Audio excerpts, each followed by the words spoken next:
All right.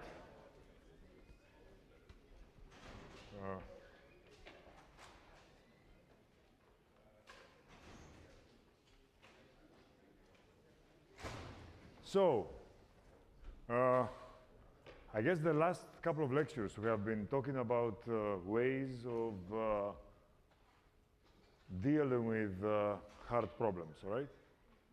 In the sense that hard problems happen, okay? So you have to deal with them. Once you prove them NP complete, you know you have to do something different, okay? And we have seen a few things you can do. Branch and bound, exhaustive search, backtracking. Today, we're going to see a couple of more tricks that you can do. And one of them is approximation. The idea is the following. Imagine that you want to solve an optimization problem, like the traveling salesman problem. And you know it's NP complete. You don't think that you can have an algorithm that ever find an algorithm that will solve it always. But imagine that you hope that you can find an algorithm that has the following property. If you give it any instance, it's going to return an instance which is at most, hey,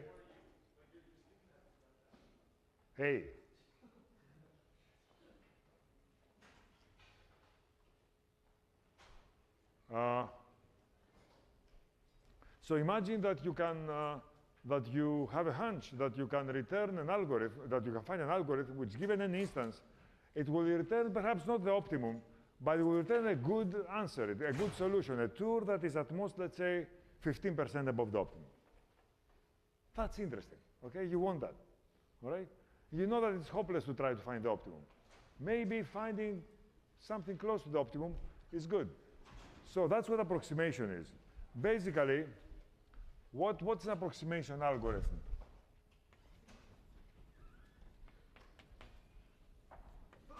A. You have an approximation algorithm A. Why do you call it approximation? Because of the following property, that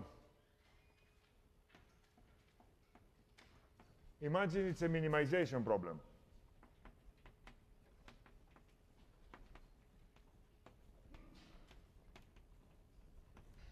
Of course, it's going to be an optimization problem, because if you have a problem like satisfiability, you can't approximate it, right? Either you find a satisfying truth assignment, or you cannot, or you don't. But if it's an optimization problem, you can approximate. And as we all know, optimization problems are divided into two parts, into two kinds. Minimization problems, probably most common, and maximization problems. And we know that there are NP complete problems of both sorts. So what you want to do is you want to find an algorithm A where A of I is what? Is the cost of the solution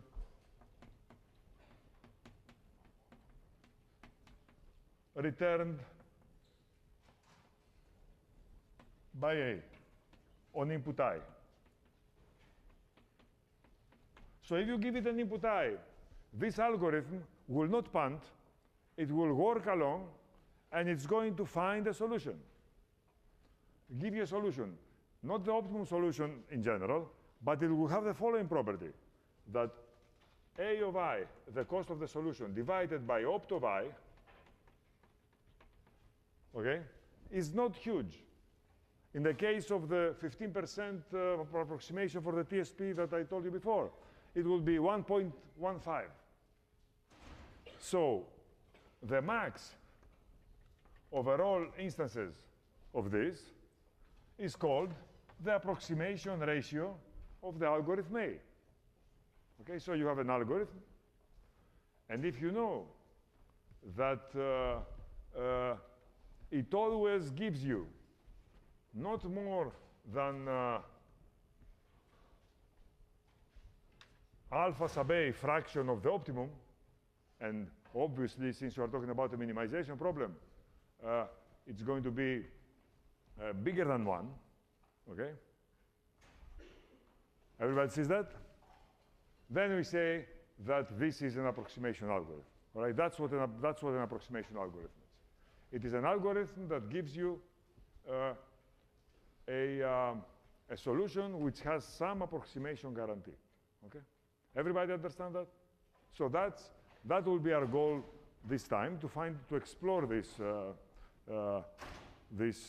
For example,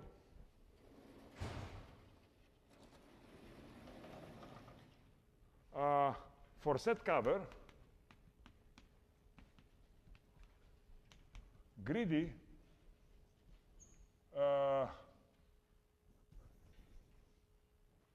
alpha subgreedy, okay? In other words, if the algorithm A, which always returns a solution, is the greedy algorithm, what do we know about alpha subgreedy? Is less than what? Everybody remembers that? Okay, log n. In fact, the strange log, okay? All right. Everybody remembers the set cover problem?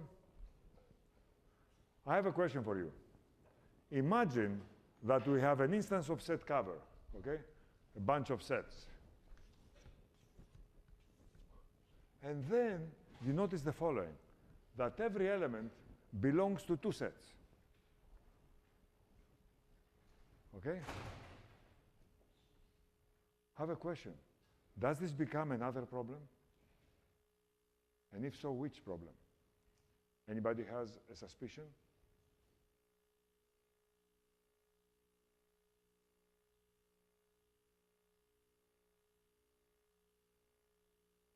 You see what happens? We have a set cover, but it so happens that every element always appears in two sets. Not three, not one, two. And it's not too sad.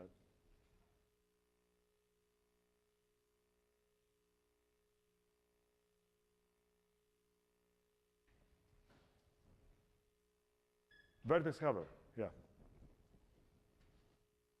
You see why? Because if your sets become nodes and the elements become edges, that's vertex cover, okay? You want to find, right? You want to find nodes which together they cover all edges. You want to find sets which collectively cover all elements. Same thing, all right? So, in some sense, vertex cover is a special case of set cover. And that's actually another proof that set cover is NP-complete, okay? All right? Okay? So, but the question is, for set cover, the best we can do is this. The question is, can we do better for vertex cover, okay? So what is the approximation ratio for vertex cover? What is the best approximation ratio you can do? And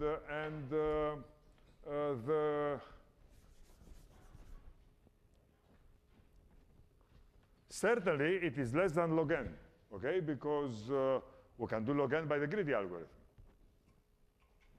One question arises. If we do the greedy for vertex cover, will you get a better result than log n? No, we will not. It turns out that even for vertex cover, the greedy algorithm gives you log n. And it's not very hard to find. Actually, I bet you that the example that gives you log n for set cover is a vertex cover. Okay, in other words, you don't need to have elements that appear more than twice. Okay.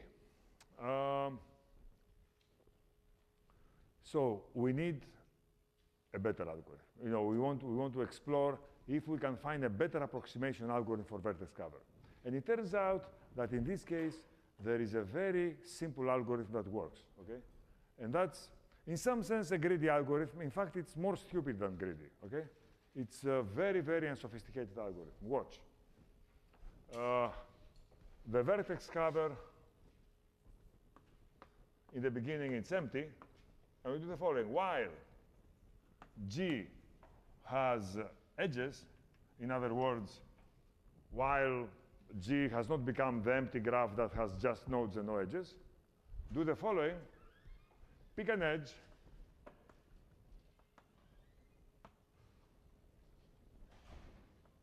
UV, and make vertex cover plus U plus V. That's it. Okay? So, I'm given a huge graph, okay?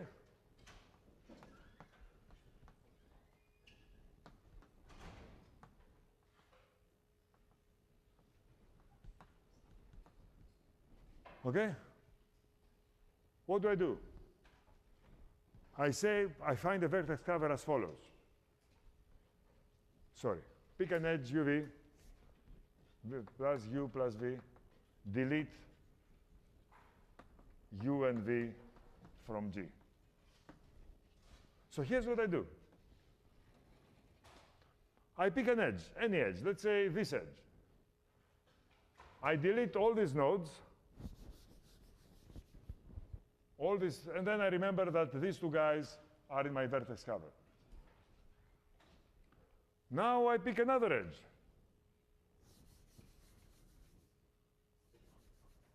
And now I know these two other guys are in my vertex cover. Now I pick another edge. Two more guys. Okay, 6. I'm done. Come on. This is the simplest possible algorithm. The amazing thing is that it gives you some approximation guarantee. Okay? The greedy algorithm gives you log n. This one gives you something better. Anybody has a hunch what it's going to be? 2, exactly, yeah. So let's see why. Let's see why it's 2. Because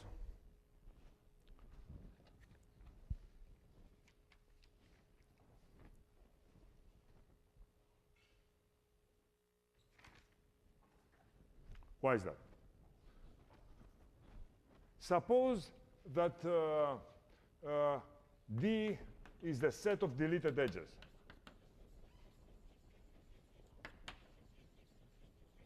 Right? Then, what our algorithm does on a graph G, in other words, the cost of the vertex cover it produces, incidentally, there is no doubt that it's going to be a vertex cover, right? Because since I have run out of edges, this means that the vertices I've put in the bag cover all edges, okay? No doubt about it. So it is a vertex cover. So this is an algorithm that always returns a vertex cover. Now the question is, how well does it do?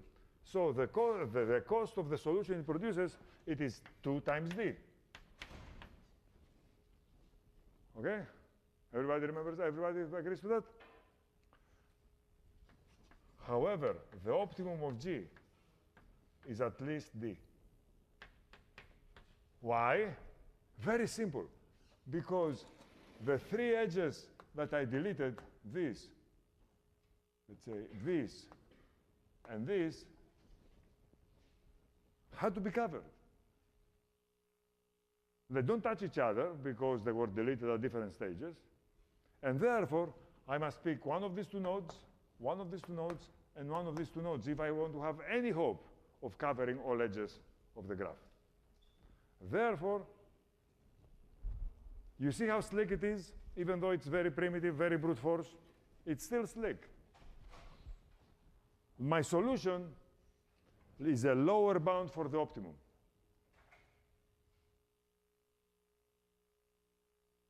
And from this, I have that the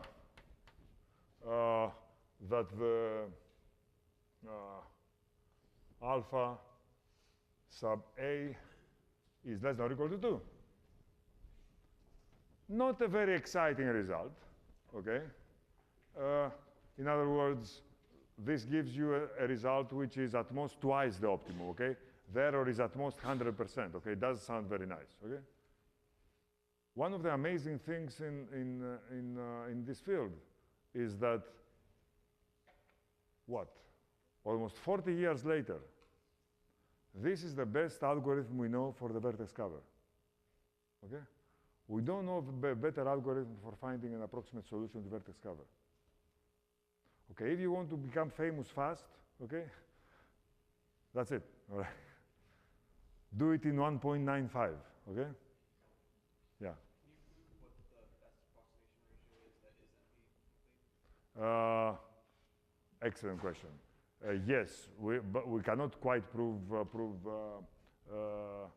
2 unless we make more assumptions, but we can prove something like 1.4, okay? Yeah, good point. I mean, his question brings the following point, that imagine that you have all optimization problems, okay? Ranging from good to bad. Okay? What I'm going to tell you is that they are subdivided into neat categories, okay? Here is P. Those that you can solve if you wish. The alpha is 1, okay? We can find the exact optimum, not the approximate optimum, right?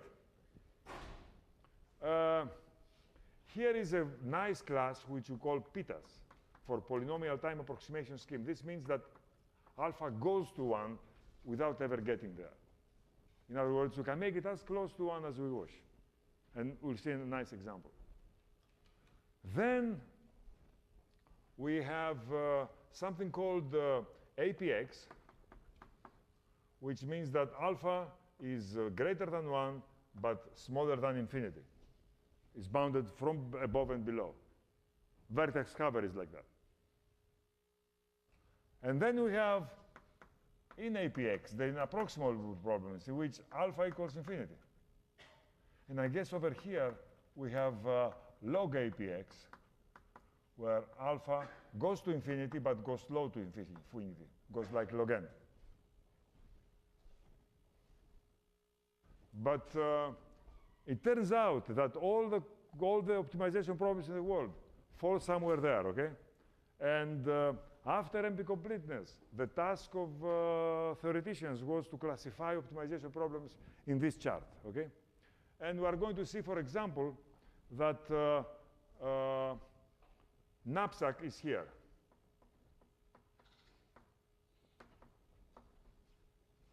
We are going to show that, the traveling salesman problem is here. But with the triangle inequality, it is here. And that vertex cover is here.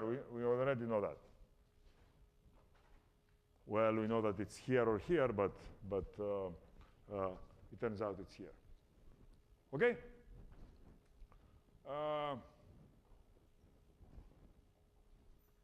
And we know, of course, that set cover is here in log APX.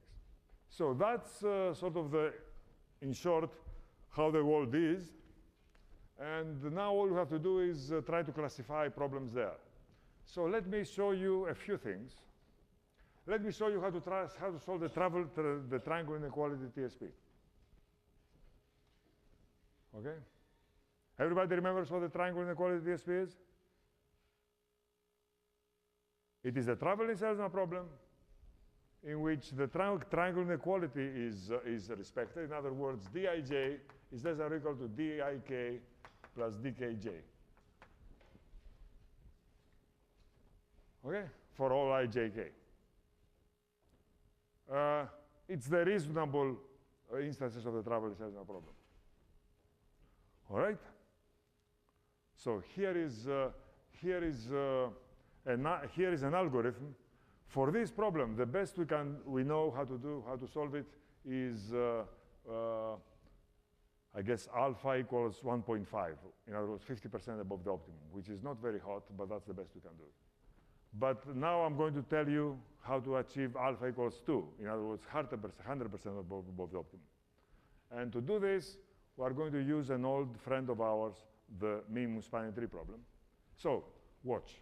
Imagine that I want to solve the traveling salesman problem for a bunch of cities, okay, something like this.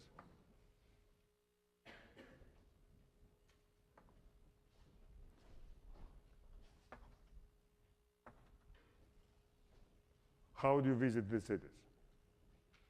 Okay. Here is, okay, I know it's a hard problem, so I have to do something weird, okay, to solve it. So how is this for weird? I'm going, instead of solving the travel insertion problem, I solve a problem that I know how to solve, and that's the minimum spanning tree problem. So I find the minimum spanning tree here. Greedy algorithm, fine, good.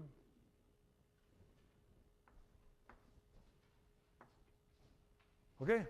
That's the minimum spanning tree. And my hope is that by eyeballing the minimum spanning tree, I'll get a plan for solving the travel insertion problem. Right? So the minimum spanning tree tells me how to connect the cities. The travel insertion problem wants me to go through every city. But if you think about it the right way, the minimum spanning tree does suggest a plan for, imagine that this is your hometown, okay, your basis. How do you, this gives you a plan, okay? You say, all right, follow the edges of the minimum spanning tree. So what you do is you go first here, then you turn here, then you go here, maybe you turn right, you go here, you go back here, here.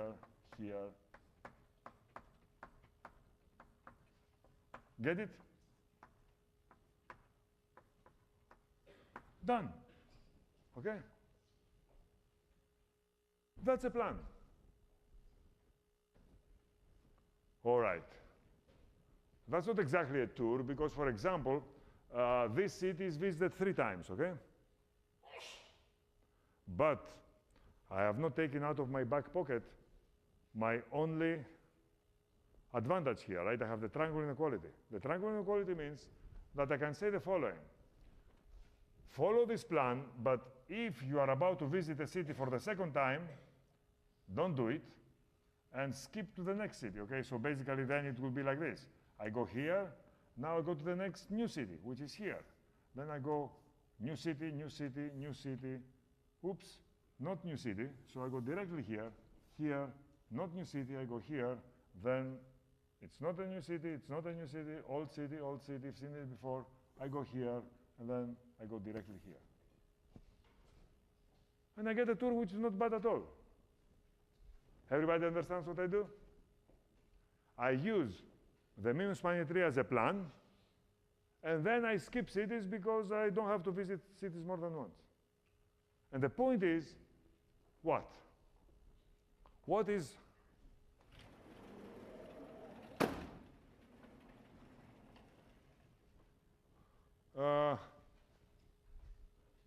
so this is an approximation algorithm.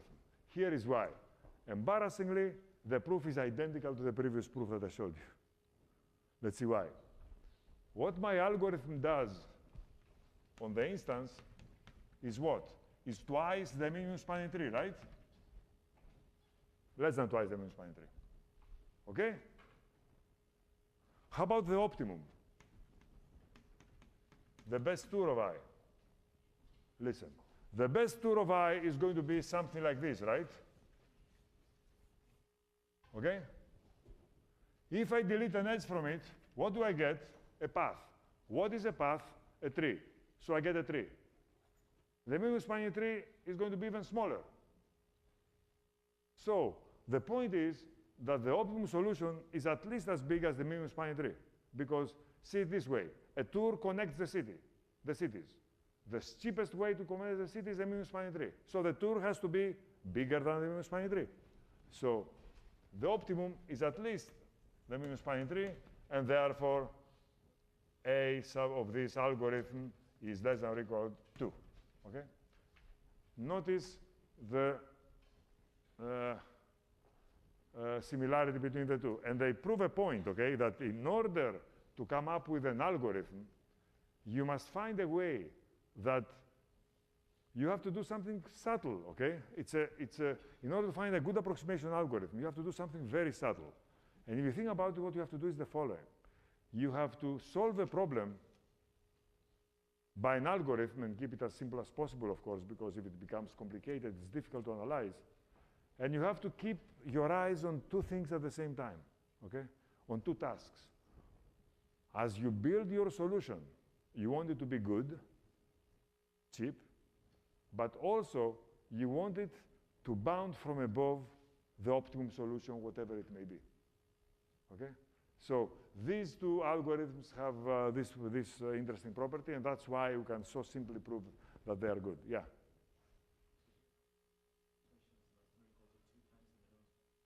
because that's how I started. I used the mean spanning tree as a plan, and I noticed that by traversing every edge twice, I can visit everybody. Right? So I just traverse every edge twice. Right? That's why. Thanks. I mean, I should have made it more clear. Yeah. Yes. Let's assume there is an edge between every two cities.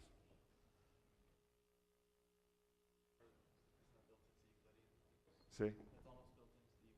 Yeah, it's actually, that's what you are given. You are given a matrix with distances, okay? And if there are edges missing, then you fill in with the shortest path, okay? So that's the same thing. Yeah.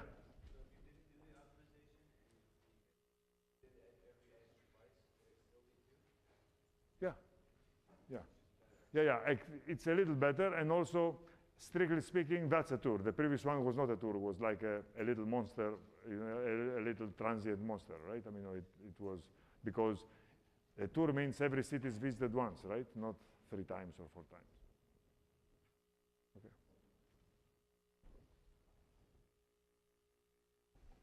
Okay.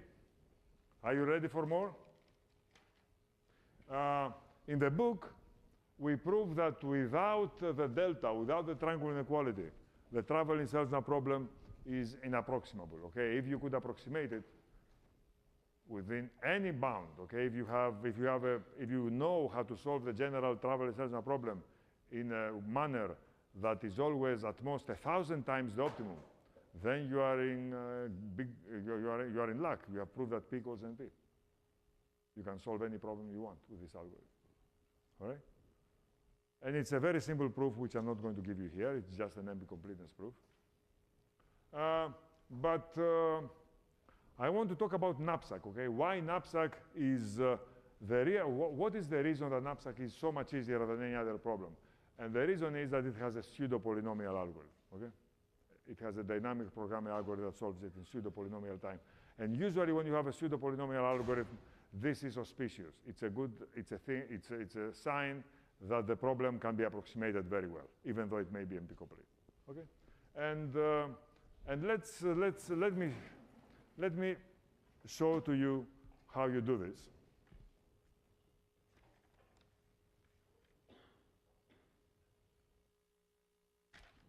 Okay, knapsack.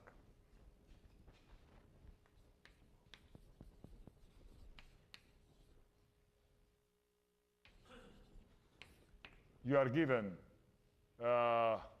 weights, values, and total weight. And we know that it can be solved in order of n times w by dynamic programming on the weights, okay? So you find for every weight the largest value that can be put into. So knapsack, when I say no repetitions, but the same result holds for repetitions. No repeated items in the knapsack. So the dynamic programming, if you wish, says the sub-problem is what is the largest value that I can achieve out of the I first items using a knapsack of weight k, all right? That's what, of capacity k. This is the sub-problem, and then it's very easy to write the. It turns out that it can also be solved by doing dynamic programming not on the weight, but on the value, okay? In other words, you solve the dual problem, so to speak. You compute what is the smallest weight with which I can achieve a value bigger than x, okay? It's sort of the same thing, all right? I mean, it works in the same way. And it turns out that this works in time order times n sum over all I of vi. So both of these algorithms, dynamic programming, I forget if we assigned this exercise back in dynamic programming, but it's very easy, okay? It can be done also this way. And we are going to use this algorithm to establish that knapsack can be approximated to your heart's delight, as close as you wish. Okay? In other words, 1%, sure. You have a polynomial time algorithm that does it in 1%. 0.1%, 0.1%, fine. Okay? So what's the big idea? The big idea, incidentally, I have told you many times in relation to the homework that every question we ask you requires an idea, okay? And if you have not found the idea, then you cannot solve the problem, okay?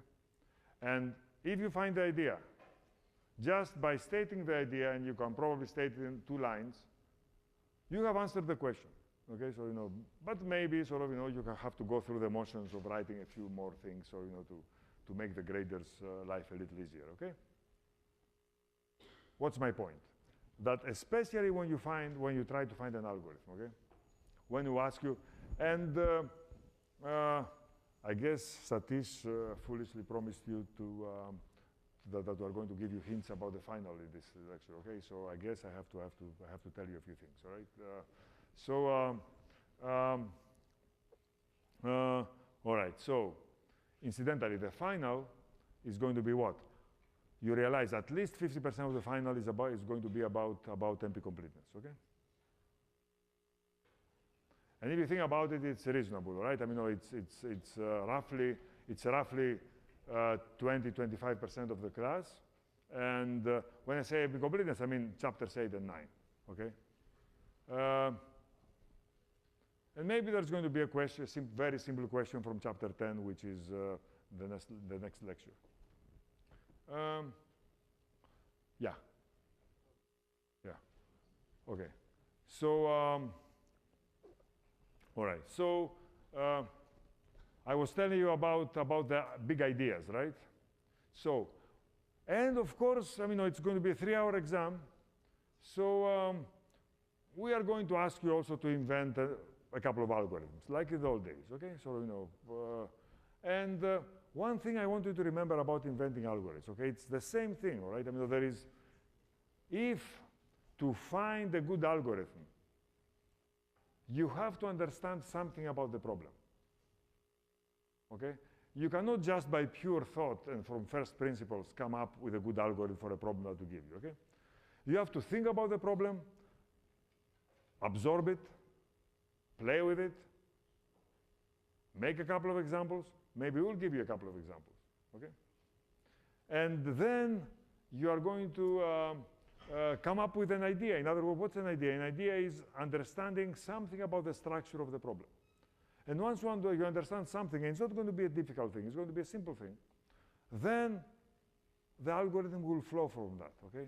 In other words, algorithms come from understanding the structure of problems, right? From understanding better the structure of problems, okay? So you have to wait, you have to play with the problem enough. You have to internalize it, absorb it enough that an insight about its structure, about what the solution should look like, comes to you. And once this comes, the algorithm is going to be very easy. And of course, trust us and pay close attention to our hints, okay? So, the hints are meant to help, okay? We're not going to double cross you, at least not in this cheap way, okay? All right. What else? Here are a few things I want to tell you about NP completeness, okay? And how, first of all, look at previous exams, all right? I mean, and it's, previous finals. And you'll see that all of them have about 50% of the material examined is NP completeness. And you'll see what kind of things. I mean, we'll have to ask you one reduction or two, okay?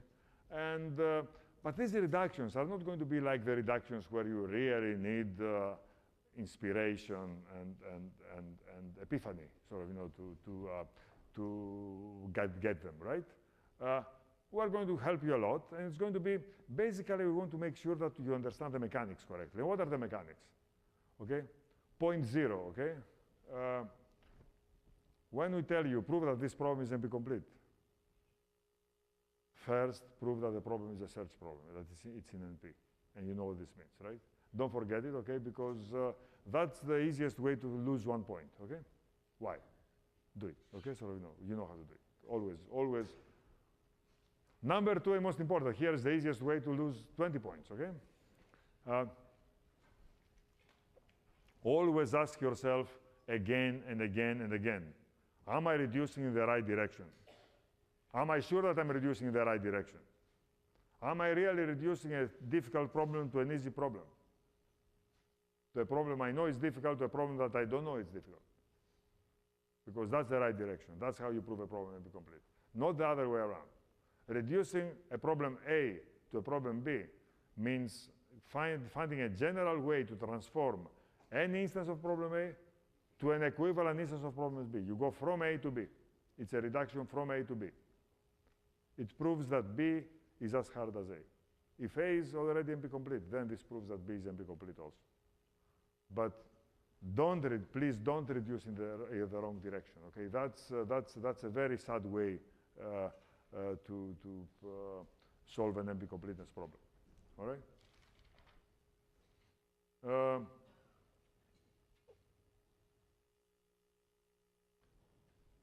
Okay.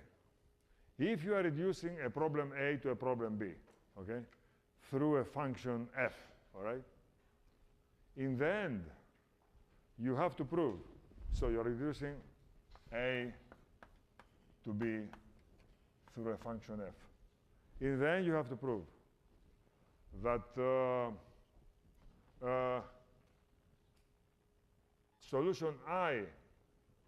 instance I has a solution if and only if f of I, this is a solution, an instance of A, this is an instance of B, has one. And if and only if means this and this. If I has a solution, then f of I has a solution. If you in most reductions, this is the easy direction. And then you have to be a little more formal to prove that if f of I has a solution, then I has a solution, okay? In the end, that's what you have to prove. All right? You knew that, but I just want to remind you, okay, that if you are not proving this thing, maybe you are hand-waving in a way that is dangerous, okay?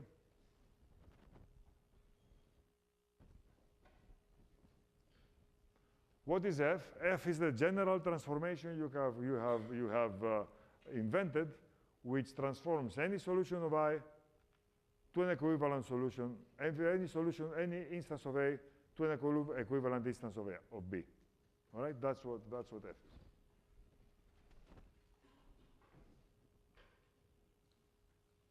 Okay. Now, after this interlude, maybe we'll come back towards the end to the final. Are there any questions about the final? You know that you have sort of a contest before the final, and we'll meet at the review session for the award ceremony. Okay, so we'll have goodies for you. Okay, so that's for the winners.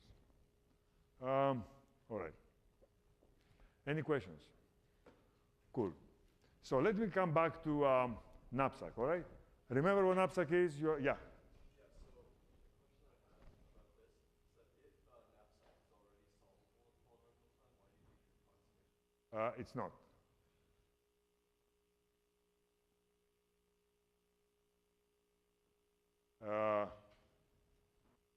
This we have said so many times that you have to, right, but this exponential. Oh, yeah. Okay. okay? Everybody remembers that, right? Knapsack is an NP-complete problem. We actually proved it. So we need to find an approximation algorithm, okay? We cannot solve it, we cannot hope to solve it exactly, all right? So we have proved that it's an NP-complete problem. So this dynamic programming algorithm is not polynomial, it's exponential. It will be very remarkable if it's polynomial. So what's the big idea? What is the big idea on which I'm going to build my approximation algorithm, okay? The big idea is the following. Imagine that I have the values. V1 equals 30,178,303. V2 is 22 million.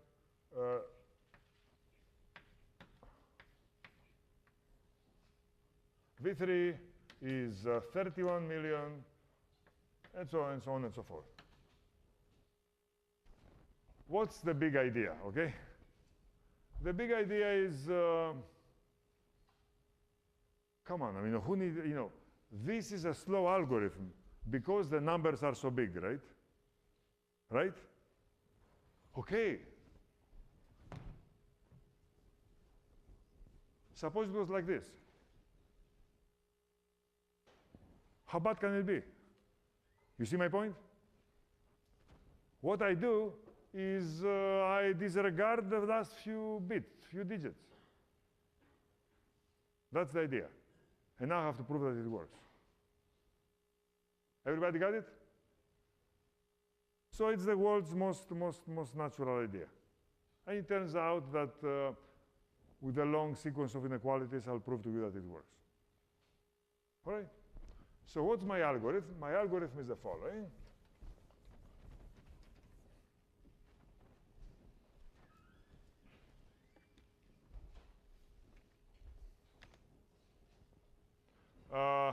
Let Vmax is the max overall. So I want to have a measure of how big my values are, okay? Here they were in the tens of millions, okay? So I want to have this measure. And then I say, VI, I round off my numbers. I round off my values. I say VI hat, which is going to be the rounded version of VI with which I'm going to be working, all right? In other words, I'm going to get values that are very small, and therefore, this algorithm, which is not polynomial, it will become polynomial, okay? Because my VIs are going to be small. VI hat is VI n over epsilon times Vmax. That's it.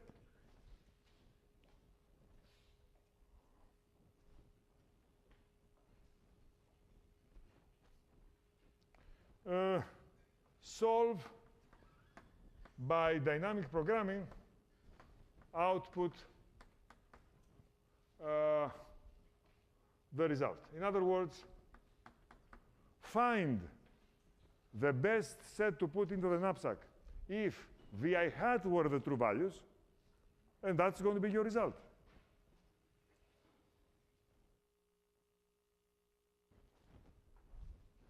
That's A of I. Let's call it what? Let's call it S hat. This is, okay?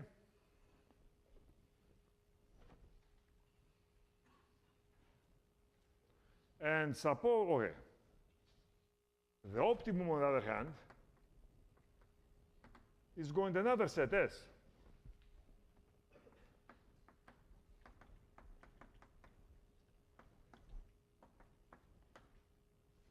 So this is what my algorithm returns. This is what I'm going to compare it against. Okay?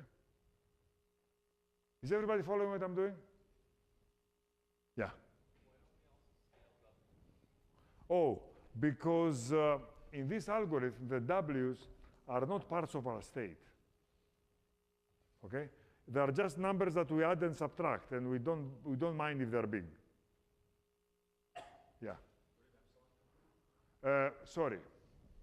What is epsilon? Epsilon is my desired, so before I start, I say, all right, what is my ambition? How small do I want epsilon to be? Let's say 2%. Okay, epsilon will be 2%. So I have alpha sub epsilon. This is A sub epsilon. It is an algorithm for any epsilon. Okay, you give me an epsilon, I'll give you an algorithm. This one. Thanks. 2%. Thanks, okay. All right.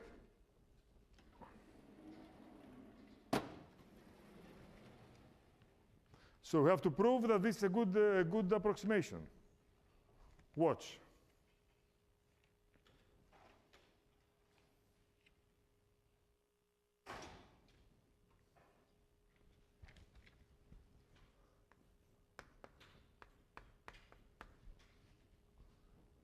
How big a value does this algorithm return?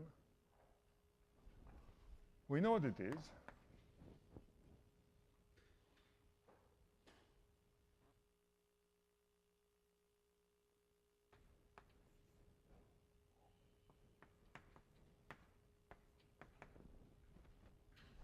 Right? Everybody agrees? This is how big a value does this algorithm return? Easy. This. Okay?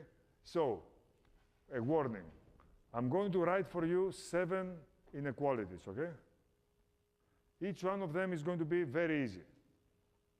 But together, obviously, they're going to be clever, okay? So that, the whole point is that how to string these inequalities together, yeah?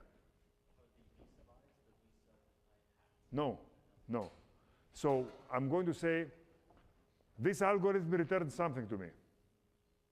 What value does it represent to me? This is VI. But it returns the S hat. So that's what is the value that the algorithm gives me.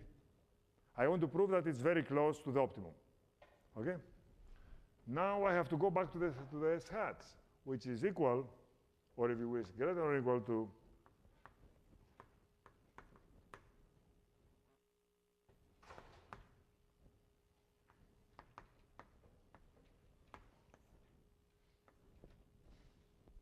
what do I know? Well, I just substitute VI hat, and I get this. Because VI hat is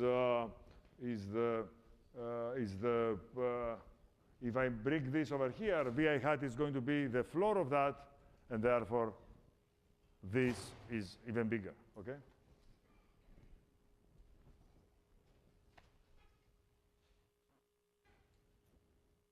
Which is greater or equal to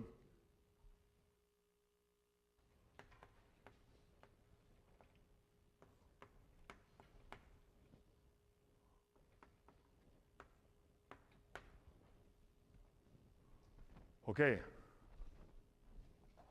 Watch me, okay? I say, the value returned to me is this. If I remember what VI hat is, I can say that VI hat is the floor of the inverse of that times VI. Therefore, this is a valid inequality, because VI hat is the floor of the true inequality. Otherwise, I would have an equal sign. So what I do now is I bring this out, and I say, if I substitute instead of S hat, if I do S, this is going to be smaller. Why is it going to be smaller? It's going to be smaller because S hat is the best set I can find with respect to the hat.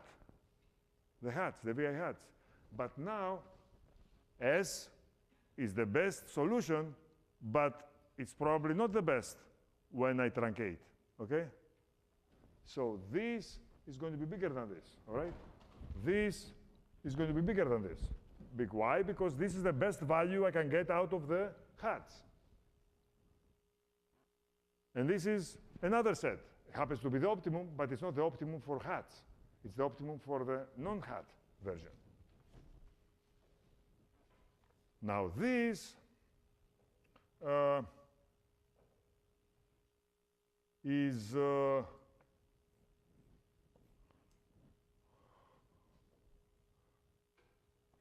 E times V max, epsilon times V max over N times the sum I in S.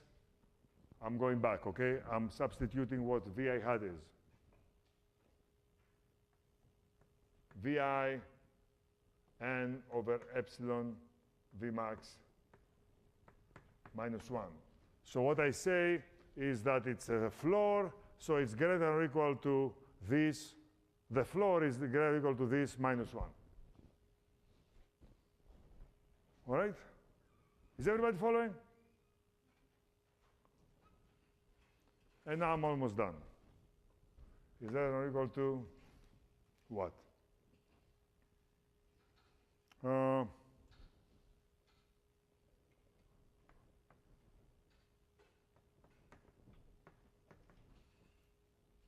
Okay. Minus what?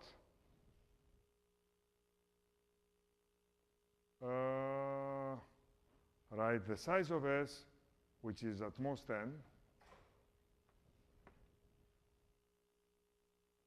times this, which epsilon times V max.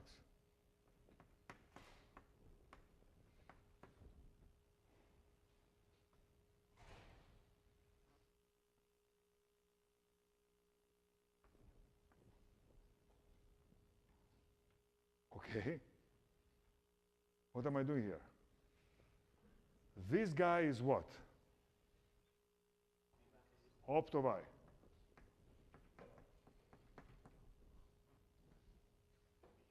This guy is what?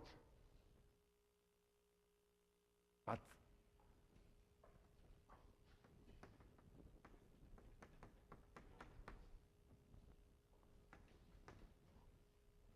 why? Because Vmax is less than the optimum. So this is equal 1 minus epsilon opt of I. And as a result, I have proved the following important inequality, going from here to there, that opt of I over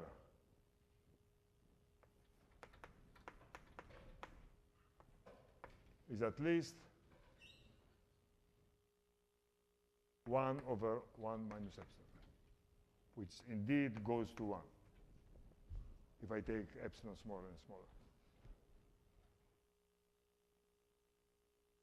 Do that make sense?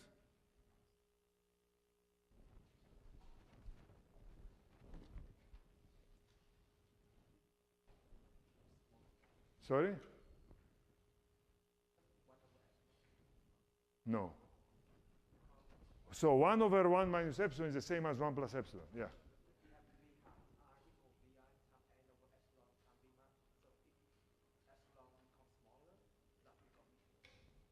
Excuse me? So which inequality you don't believe?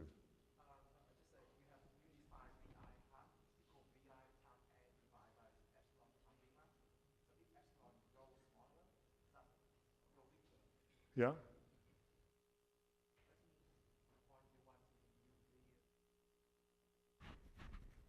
What is, can you show me what things bothers you? Saying the hats get bigger as epsilon goes to Yeah. that makes sense. Better approximation bigger. Yeah. So the smaller epsilon, the better approximation you need to do, the bigger VI hats you can get away with. Right? Epsilon is something very small. Think of it as 1%, or 1 in 1,000, or 10%. Okay? So this shows that the optimum I find divided by the sorry, the optimum divided by what I find is, in other words, the optimum cannot be much bigger than what I find. It's 1 over 1 minus epsilon, which indeed goes to 1, okay? Which means that the approximation ratio really goes to 1. Yeah? Is the what? Yeah, the inequality is the same way, yes, right. So remember, I want this to be as big as possible because that's a maximization problem, okay? I don't want this to be very big. Oops. What am I doing here? Sorry, just 1 second. You're right, thanks. Okay, everybody had the right to be confused, okay? That's it, right? Opt by the I is less than or equal. Yes, of course. You know, the inequality goes this way. So when I divide by this, I get exactly that. Okay, yeah.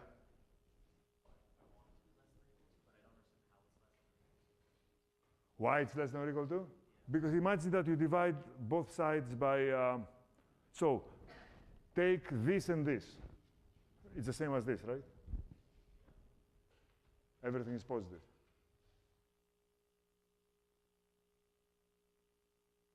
Okay?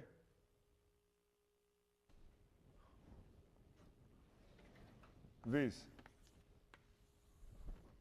and this basically together give you this. Okay? And every single one of those is inequality which is very easy to verify.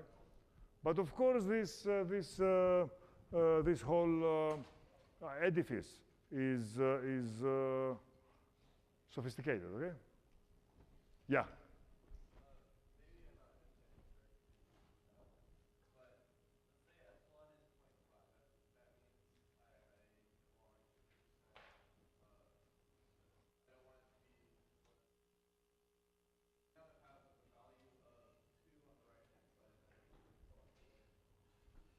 Which right-hand side? Here? Yes, it will be 2. Yes, right.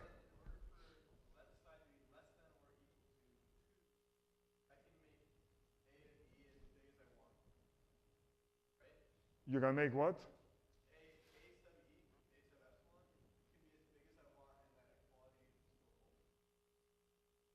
Yes, but the point is that the A sub E cannot be bigger than opt.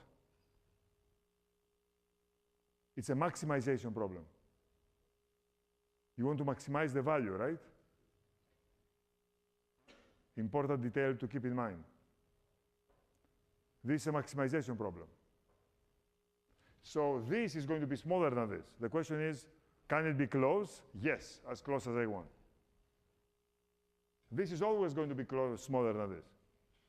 This shows, because I can choose my epsilon, that it can be very, very, very close. All right? So that's called the polynomial time approximation scheme. It is not an approximation algorithm. It's an approximation scheme. What is a scheme? It's a scheme because it's a bunch of algorithms. For every epsilon you give me, I have a different algorithm, slightly different, okay? So it's a general method for every epsilon to come up with an algorithm that beats your epsilon. Okay? All right. So what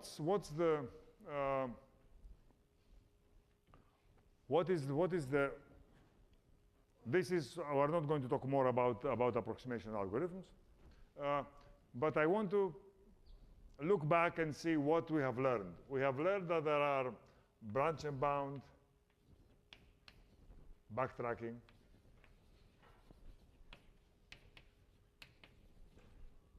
these are algorithms. These are for yes, decision problems. These are for optimization problems. General techniques that allow you to do intelligent exponential search, okay?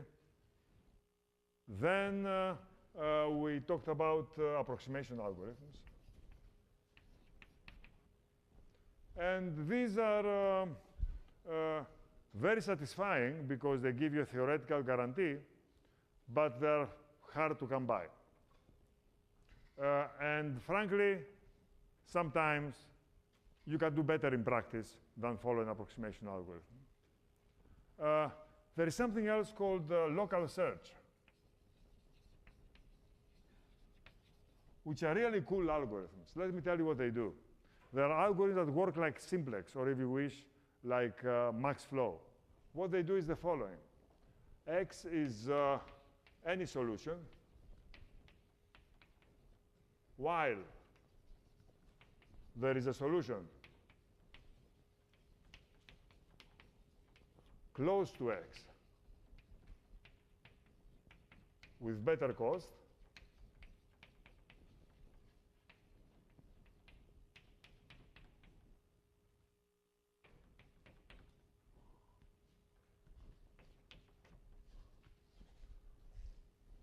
you start with any solution. And then you do the following brain-dead algorithm, okay? You say, while there is a solution X prime close to X, okay? The whole point, of course, now is to define what close means, okay? You have to define in a clever way. What does it mean for two solutions to be neighbors? Clever so that if you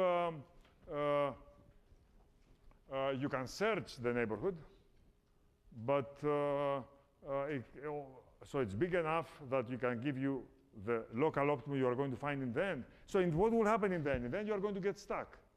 Remember, that's how simplex works. So simplex, in some sense, was the inspiration for these algorithms.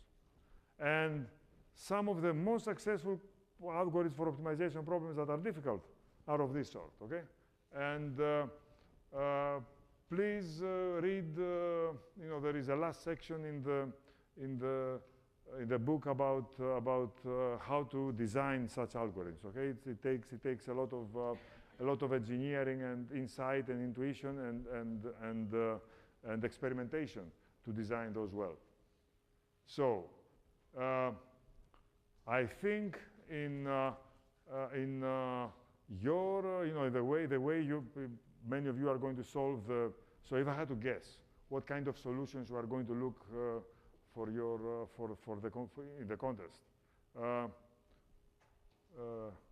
usually the instructors have an entry also. I don't know if we're going to do it this time.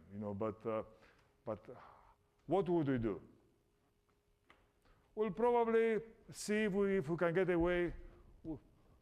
So this one probably we are not going to consider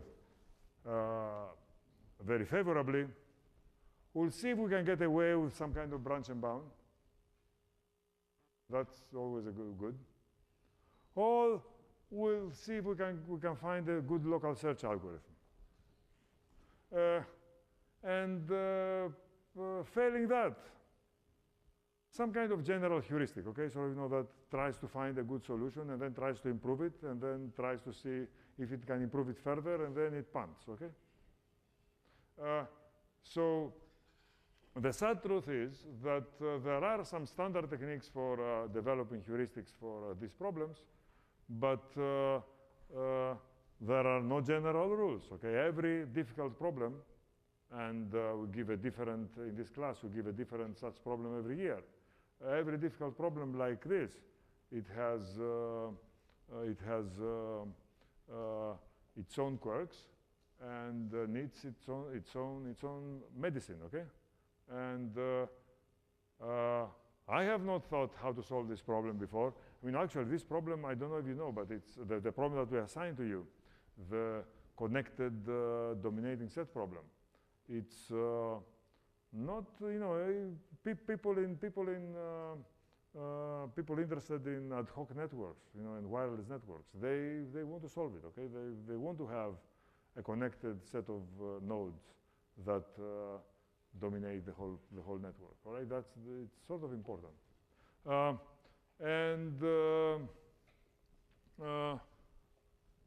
So one of these tricks should give you something, okay? Should give you some results. Okay, so everybody understands what's the protocol of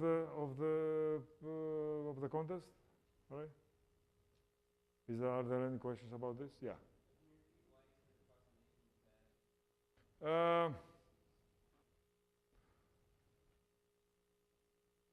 Okay, don't tell anybody I told you this, okay? Because all my friends work on approximation algorithms, right? You know, yeah.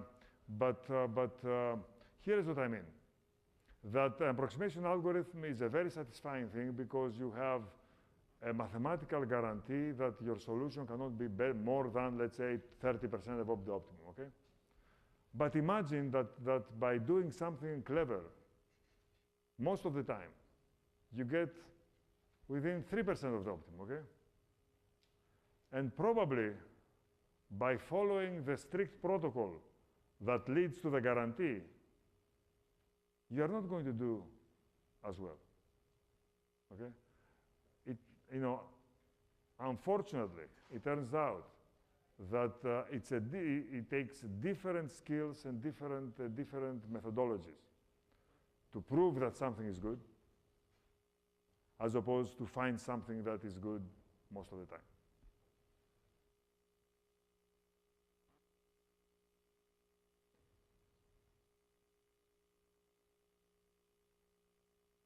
Do that make sense? So, listen, I mean, there are approximation algorithms in the literature. You may want to implement them and try them. Okay, so for all I know, they may work well in practice also. Okay, it does not always happen. It does not automatically happen.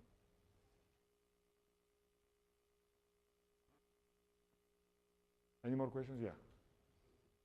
We're given some graph, we have to find the smallest CDS. Can we run our algorithm multiple times and then choose the best? Of course. You do anything you want.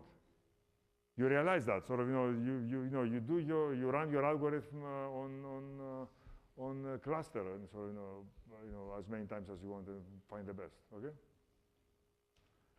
You ask a friend, so you give the graph to a clever friend, so and you tell them find yeah. Sorry. What should I say now? Okay. How many days is it until the review, the final review? So you have any time you want, all the time you want. Okay, you can spend as much time as you want on any computer you want. We don't care. Okay.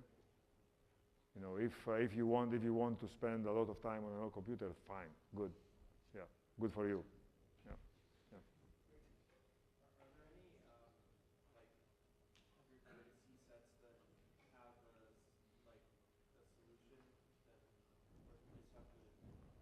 So you have to, we're asking you to come up with bad examples. Yeah. Okay, and everybody else is going to struggle against your bad examples. We'll probably come up with a few bad examples too. But are there any non-trivial sets that we can use? I don't know. Maybe there are in the web. Yeah, I don't know. I mean, that's part of the assignment, to try to find meaningfully hard problems. Can I ask a question? Is HKN here? Okay, so please stay for the HKN survey.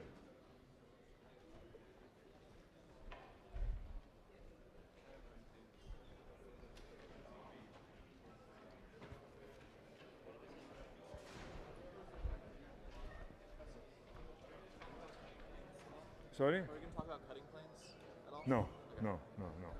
But maybe they work for this. I mean, I don't know.